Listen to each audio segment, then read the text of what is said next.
Welcome back to Soul of Stone, your sanctuary for Stoic wisdom, inner strength, and mental mastery.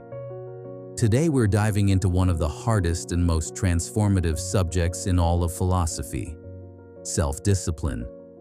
Not the soft motivational kind, not the feel-good try-your-best kind, but the real kind, the kind that Marcus Aurelius lived through every day, the kind Epictetus drilled into his students, and the kind Seneca wrote about with brutal clarity. Because the truth has never changed. A person without self-discipline becomes a slave to impulses, emotions, excuses, and the chaos of an undirected mind. But a person with self-discipline, they become unstoppable, untouchable, unshakable. Someone who rises above feelings, distractions, and fear, and acts according to purpose, not impulse. The Stoics understood that self-discipline is not a personality trait. It's a daily practice, a mental forge where character is shaped and weakness is burned away. And today, we're exploring the 7 brutal laws of self-discipline the Stoics lived by. Laws that demand honesty, consistency, and courage. Laws that don't comfort you but change you. Apply them, and your life will never be the same. Law 1. Motivation is irrelevant. The Stoics never relied on motivation. In fact, they treated motivation the same way they treated the weather: unpredictable, uncontrollable, and never something to depend on. They understood a timeless truth. Motivation is emotion, and emotion is unstable. It rises and falls. It excites you one moment and abandons you the next. If your life depends on motivation, your progress will rise and fall just like it. Marcus Aurelius, emperor, general, philosopher, woke up every morning with the same human weaknesses we all face: tired, distracted, overwhelmed. He felt the weight of responsibility, the pressure of leadership, the noise of his own restless mind. But instead of waiting to feel ready, he picked up his pen and wrote to himself, "At dawn, when you rise unwillingly, remember, you were made to work." This wasn't poetry. This was a command. A reminder that the universe did not design you for laziness, hesitation, or empty excuses. You were made to take action, to contribute, to rise above your moods and do what must be done. Marcus didn't trust motivation. He trusted discipline. He knew that discipline does not care how you feel. Discipline does not negotiate. Discipline does not wait for the perfect moment. It moves because the work must be done. And here is the brutal truth the Stoics lived by. You will rarely feel motivated. Most days you will want to delay, avoid, or escape the effort required. Your mind will whisper excuses, your body will seek comfort, and your emotions will try to convince you that tomorrow is better. But tomorrow is a lie. The only strength you ever build comes from what you do today, especially when you don't feel like doing it. Motivation is a luxury, a pleasant visitor, but it cannot be trusted. Discipline, however, discipline is a requirement. It is the steel in your spine, the force that carries you through failure, fear, and fatigue. The power that turns ordinary people into leaders, warriors, and creators. The Stoics understood this deeply. Your life is shaped not by how you feel, but by what you do. Act without motivation. Act without excitement. Act without permission from your emotions. Because the moment you learn to act regardless, you become unstoppable. Law 2. Comfort is the enemy. The Stoics understood something most people today try to avoid. Discomfort is not your enemy. It is your teacher. It is the forge where strength is formed and the battlefield where weakness is burned away. That's why the Stoics practiced voluntary discomfort, not because they enjoyed suffering, but because they knew the mind grows soft when the body is never challenged and the spirit is never tested. They trained themselves with deliberate difficulty, cold exposure, early rising, fasting, silence, physical labor, each one a reminder that comfort is a slow and silent killer of potential. Modern life makes things easy, too easy. Warm beds, constant entertainment, endless convenience. But comfort, when repeated daily, does something dangerous. It makes you fragile. It makes the smallest challenge feel overwhelming. It makes discipline feel impossible. It turns minor difficulties into major obstacles. The Stoics fought against this weakness long before it existed at today's scale. Seneca warned us clearly, "A gem cannot be polished without friction." And the Stoics believed the same is true for the human soul. Without friction, you don't shine, you dull, you fade, you weaken. So they chose discomfort. Not randomly, not recklessly, but intentionally. Every cold morning, every skipped meal, every moment of silence was a message to themselves. I am in control, not my cravings, not my comfort, not my fear. Every act of chosen discomfort builds something powerful: strength, resilience, discipline, the muscles of the mind that allow you to endure, to persist, to rise. Discipline is not born in comfort. It is born in the moments when you say, "I will do this because it is hard. I will embrace what others avoid. I will grow through adversity." If you want self-discipline, if you want a mind unshakable and a spirit unbreakable, you must seek what the weak avoid. Step toward discomfort. Welcome it. Train with it. Let it sculpt you into someone stronger than your excuses. This is how the Stoics built their power, and it is how you will build yours. Law 3. Master your impulses.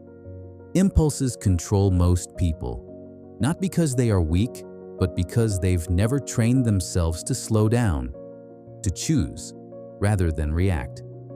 Look around at modern life: endless scrolling, avoiding hard conversations, overeating, laziness disguised as rest, procrastination pretending to be planning.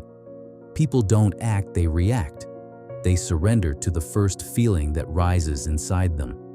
The Stoics saw this danger clearly. Epictetus warned, "No person is free who is not master of themselves." And he meant it literally. If your impulses decide for you, you are not living your life, your impulses are. So the Stoics developed a weapon, a simple one, a subtle one, a powerful one: the pause. Before reacting, pause. Before indulging, pause. Before escaping into comfort, pause. Before letting anger speak for you, pause. Before allowing fear to dictate your choices, pause. Why the pause? Because the pause is where your power lives. It is the gap between emotion and action, between impulse and intention. Most people never enter that space. They feel and they obey. But the disciplined, they feel and then they choose. The Stoics believe the pause is where freedom begins. Anger loses its fire. Fear loses its grip. Temptation loses its authority. The pause interrupts the pattern.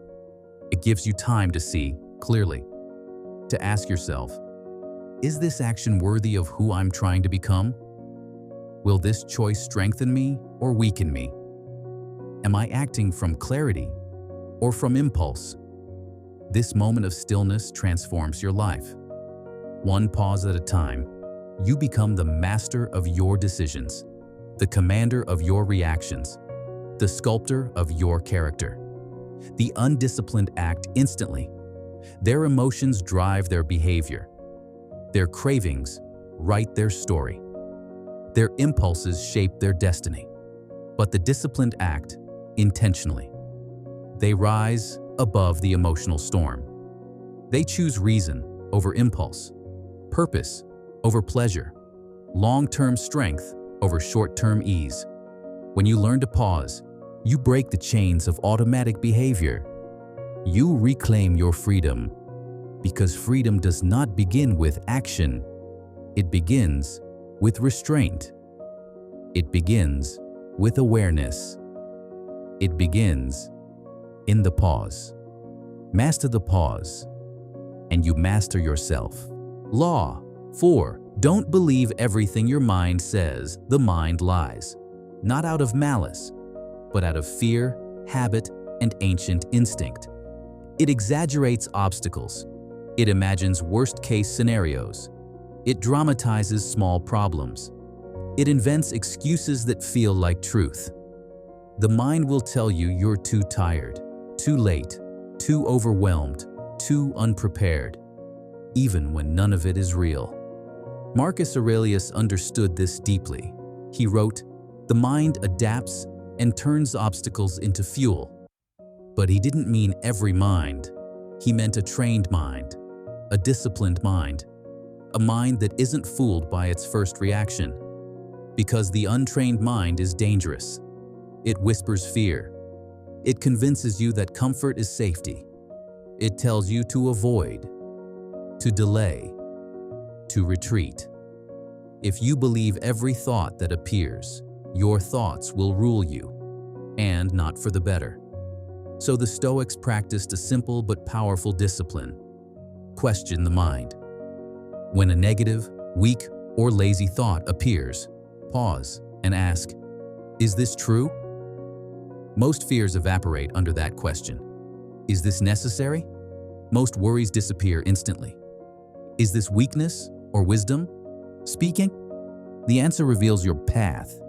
This is how you separate emotion from reality, impulse from intention, fear from truth. Because thoughts are not commands. They are not facts. They are not reflections of your potential.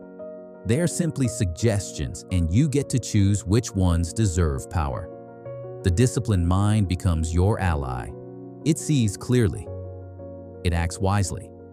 It transforms obstacles into opportunities. It uses every challenge as fuel. But the undisciplined mind, it becomes your captor. It keeps you small. It keeps you reactive. It keeps you chained to old patterns. The Stoics understood. If you do not master your thoughts will master you. So train your mind. Challenge it. Expose its lies. Strengthen its truth. A disciplined mind is not just powerful, it is unstoppable. Law 5. What you don't change, you choose. One of the harshest Stoic truths is this: you are responsible for everything you do, not change. Not your parents, not society, not luck, not your past, not your circumstances, no matter how unfair or difficult they've been. The Stoics never denied hardship. They never denied pain, injustice, or the cruelty of fate. But they understood something far more powerful. Your response is always your domain. Your reaction is always your choice. Your growth is always your responsibility. Epictetus said, "It's not what happens to you, but how you react that matters." This wasn't poetry. It was a command, a reminder that your inner world belongs to you alone. Your life is your responsibility. Your habits, your responsibility. Your future, your responsibility. Your weaknesses, your responsibility. Your healing, your discipline, your progress, all your responsibility. And this truth can feel brutal because it removes the excuses. It removes the blame. It removes the comforting lie that someone else is holding you back. But within that harshness lies freedom. If the problem is outside your control, you are powerless. But if the responsibility is yours, then so is the power to change. Nothing changes until you do. Your mindset won't improve until you challenge it.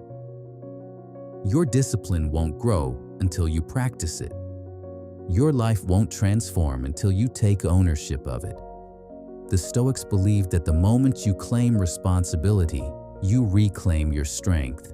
You stop waiting. You stop wishing. You stop blaming. And you start becoming the person you were meant to be.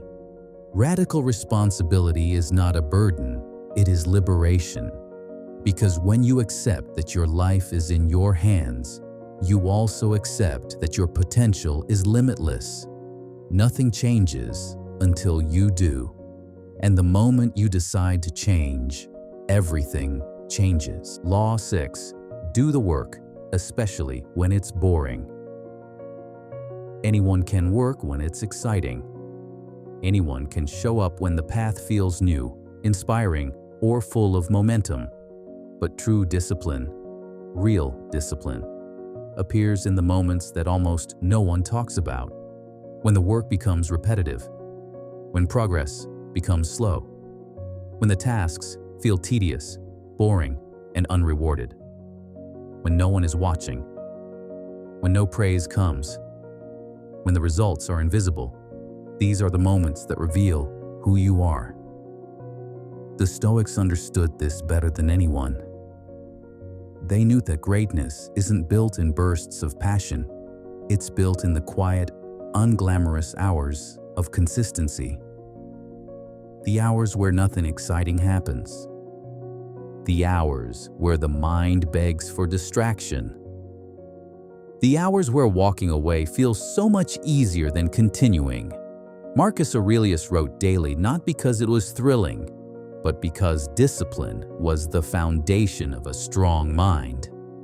Epictetus repeated the same principles again and again because repetition is how the mind is trained. Seneca reminded himself of the same truths because mastery requires return, not novelty. Progress often feels boring. Growth often feels dull. Mastery often feels repetitive. And that's the truth most people cannot accept. We live in a world addicted to stimulation, quick results, instant gratification, endless excitement. But the Stoics knew something different. Success is boring. Discipline is boring. Mastery is boring. It is the unexciting work, the daily grind, the repeated effort, the small routines, the disciplined actions that transforms a person. Anyone can start. Anyone can work when inspiration hits. But only the disciplined endure the boredom long enough to achieve the extraordinary. Because boredom is not a barrier, it is a filter. It separates the weak from the strong, the impulsive from the committed, the dreamers from the doers. If you can work through the boredom, if you can show up when it feels dull, if you can remain disciplined when nothing is rewarding you, you will rise where others fall. Mastery belongs to those who endure the ordinary. Greatness belongs to those who embrace the slow. Strength belongs to those who stay consistent when excitement fades. Because only the disciplined make it through the boredom long enough to transform their lives. Law 7. Your habits. Decide your future, not your intentions, not your wishes, not your goals, your habits. That is what defines you. Marcus Aurelius wrote, "The soul becomes dyed with the color of its thoughts." But the Stoics understood something deeper. Your thoughts shape your habits, and your habits shape your destiny. Every action you repeat, every routine you follow, every small choice you make, these are the strokes that carve your character. Self-discipline is not dramatic. It's not loud. It's not cinematic or heroic. It's subtle. It's quiet. It's the invisible work no one sees. It is waking up when you don't want to, working when you feel uninspired, holding your temper when anger tries to take over, finishing what you said you would do, training your mind to obey your principles, not your impulses. Most people think their life will change because they want it to. But Stoicism teaches the opposite. Your life changes when your habits change. Your habits determine your focus. Your habits determine your discipline. Your habits determine the strength or weakness of your mind. Think of yourself as a block of marble, raw, untouched, full of potential. Your habits are the tools. Your discipline is the sculptor. Every day, you either carve yourself closer to your true self or you chip away at your own potential. A single choice seems small, but repeated daily, it becomes who you are. Show up today, even if it's imperfect. Show up tomorrow, even if it's difficult. Show up the next day, even when no one notices. Because every disciplined action is a strike of the chisel. Every moment of self-control is a refinement of your character. Every routine you honor is a step toward mastery. Greatness isn't built in sudden breakthroughs. It's built in silent repetitions. You are the marble. Your habits are the tools. Discipline is the sculptor. Conclusion: discipline is freedom. The Stoics understood a powerful paradox. The more disciplined you are, the freer you become. Free from fear. Free from impulses. Free from laziness. Free from self-doubt. Marcus Aurelius ruled an empire while mastering his own mind. If he could do that, you can master your life. It begins with one choice, one small action, one victory over yourself. Each step builds momentum. Each disciplined moment strengthens your mind. Each small triumph brings clarity, confidence, and freedom. Thank you for watching Soul of Stone. If this message brought you strength, focus, or peace, subscribe for more. Stoic wisdom, philosophy, and mental mastery. Stay disciplined, stay grounded, stay stoic.